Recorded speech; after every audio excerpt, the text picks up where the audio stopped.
In 2017, PSG spent 222 million euros on Neymar. 222 million.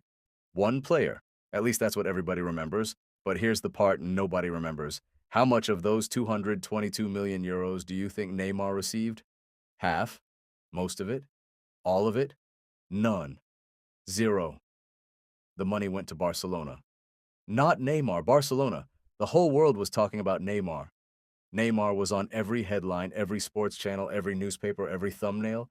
He was the reason the deal existed, and somehow he wasn't the guy getting the 222 million euros. Because football clubs don't actually buy players, they buy contracts.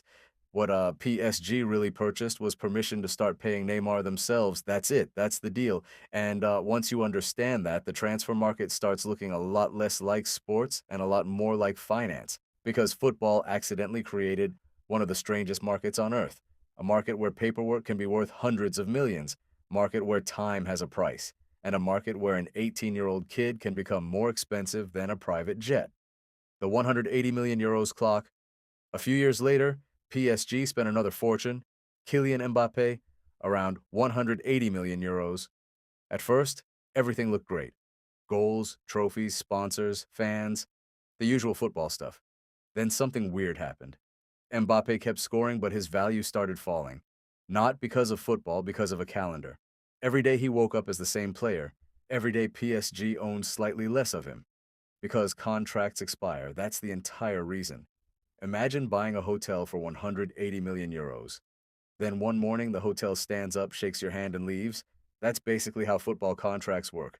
A player with 5 years left on his deal might be worth 150 million euros. The exact same player with 6 months left might be worth almost nothing. Same talent, same goals, same person, different paperwork. At one point, PSG faced a nightmare. Lose Mbappe, receive nothing, no transfer fee, no compensation, nothing. A player worth hundreds of millions could simply walk away for free. Football might be the only industry where a nine-figure asset can leave because a date on a contract arrived. The 100 million euros illusion. Then there's the number everyone sees, the transfer fee. A club buys a player for 100 million euros. Huge headline. Fans lose their minds. Sports media talks about it for weeks. But that's usually where the real spending begins. Now come the agents, the signing bonus, the loyalty bonus, the image rights, the salary, the performance bonuses, the appearance bonuses.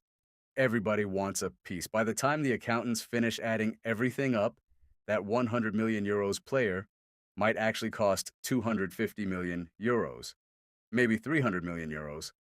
The transfer fee is just the ticket to enter the ride. The expensive part comes later, quietly, every month, for years. The agent economy. And then there are agents, football's greatest side hustle. Think about this.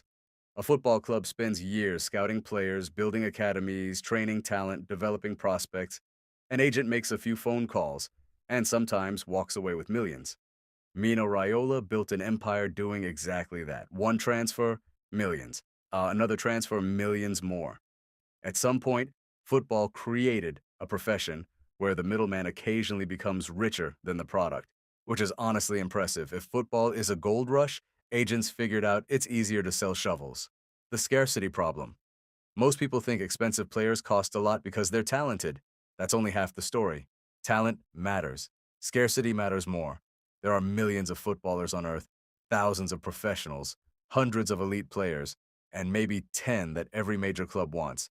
That's where the money comes from. Real Madrid doesn't want another midfielder, they want Jude Bellingham. Manchester City doesn't want another striker, they want Erling Haaland. The problem is, there isn't another Haaland. There's one. Scarcity breaks pricing, it always has. Gold works like that, art works like that, water works like that, in a desert, football works like that too. The attention business. Most people think clubs are paying for goals, not really. Goals are useful, attention is priceless. When Cristiano Ronaldo joined Juventus, millions of followers showed up almost overnight. Sponsors loved it, advertisers loved it, broadcasters loved it, everybody loved it. Because Ronaldo wasn't just a football player, he was a media company with abs. That's what clubs are really buying, attention. Say the goals are just the delivery system. Nobody spends 200 million euros hoping for a few extra goals. They spend it hoping millions of people start paying attention. because attention turns into shirt sales, sponsors, TV deals, commercial partnerships, and eventually money. Always money. Human stocks. This is where football gets really weird. Brighton bought Moises Caicedo for around 5 million euros. A few years later, Chelsea paid more than 100 million euros. Most fans call that a transfer, investors call that a return. Somewhere in Brighton's offices, that probably counts as a very good week. At some point, clubs like Brighton, Benfica, and Dortmund realize something uncomfortable. Developing players is often more profitable than winning trophies. A trophy looks nice in a cabinet. A 90 million euros profit looks nice on a balance sheet, so they built entire systems around finding undervalued players. Buy low, develop, sell high, repeat, take away the stadium, take away the crowd, take away the emotion, and suddenly it starts looking suspiciously similar to Wall Street. The only difference is that stocks don't score goals, the sell-on clause, and somehow football gets even stranger. Sometimes a club sells a player, then keeps making money from him years later. Why? Because football invented something called a sell-on clause, which is basically a polite way of saying, if you get rich later, we still want a cut. Imagine selling your house, then receiving another check every time that house gets sold in the future. That's normal in football. The biggest joke. The most expensive players are often the worst investments. Because once somebody costs 200 million euros, reality can't compete with expectations. Now the player isn't fighting defenders. He's fighting a number. And numbers are undefeated. Football history is full of cheap legends and expensive disappointments. Robert Lewandowski joined Bayern Munich for free. Free. One of the greatest strikers of his generation. Meanwhile, clubs keep spending 100 million euros trying to find the next superstar. Every summer, somebody convinces themselves they found the next Messi. Every summer, somebody overpays. Every summer, somebody regrets it. And by next year, they've forgotten the lesson.